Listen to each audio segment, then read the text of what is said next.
અને હવે વાત ચૂંટણીના માહોલમાં ખેડૂતોએ વ્યક્ત કરેલી પોતાની વ્યથાની। રાજ્યમાં સ્થાનિક સ્વરાજની ચૂંટણીનો માહોલ દિવસે ને દિવસે જામી રહ્યો છે। તેવામાં આ વખતે ખેડૂતોના પ્રશ્નો પણ ચૂંટણીના કેન્દ્ર સ્થાને છે। ધોરાજી પંથકના ખેડૂતોના મતે મોંઘવારી સતત વધી રહી હોવાથી ઘર ખર્ચ નીકાળવો પણ મુશ્કેલ બન્યો છે। એમએસપી ગેરંટી, જણસીના પોષણક્ષમ ભાવ તેમજ નિયમિત વીજળી પુરવઠો તે ખેડૂતોના મુખ્ય પ્રશ્નો છે। આ વખતે ખેડૂતો આ તમામ પ્રશ્નોને ધ્યાનમાં રાખીને મતદાન કરવાના મૂડમાં છે। ખેડૂતોને અટાણે સૌથી મોટો પ્રશ્ન તો કે દવા બિયારણ ખાતરમાં કોઈ સબસિડી નથી, સરકાર એના માટે કંઈ કરતી નથી અને ખેડૂતને એનો જણસીનો ભાવ પૂરતો મળતો નથી અને ખર્ચો વધતા અને સરકાર એનો ભાવ આપતી નથી પૂરતો।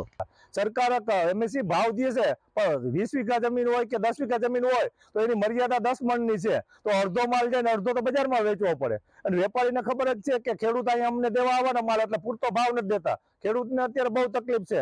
આવતી વખતે અત્યારે સ્વરાજ્યની ચૂંટણી છે, તાલુકા પંચાયત જિલ્લા પંચાયતની ગુજરાતની અંદર, એની અસર ખેડૂતના મુદ્દા ઉપર અસર પડશે કારણ કે પૂરો ભાવ નથી દેતો અને મોંઘવારી છે। અત્યારે સરકારને જો કાયદેસર ખેડૂતનું હિત જાળવવું હોય તો જેટલા વીઘાની અંદર ઉત્પાદન થયું હોય એટલું પૂરેપૂરું એને ખેતીની પેદાશ લેવી પડે તો ખેડૂતનો અસંતોષ ન થાય।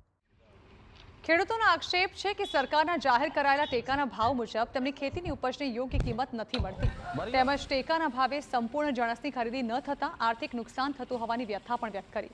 બિયારણ તેમજ ખાતરના વધતા ભાવની સામે આવકમાં થતા ઘટાડાને કારણે ખેડૂતોમાં રોષ જોવા મળી રહ્યો છે।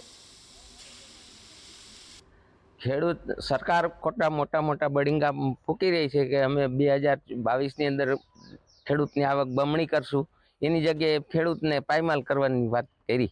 ખેડૂતને એમએસપી ઉપર ગેરંટી આપે, વીજળી પૂરતી આપે, આવું બધા કામ કરી દઈએ તો ખેડૂતને કંઈક મળે।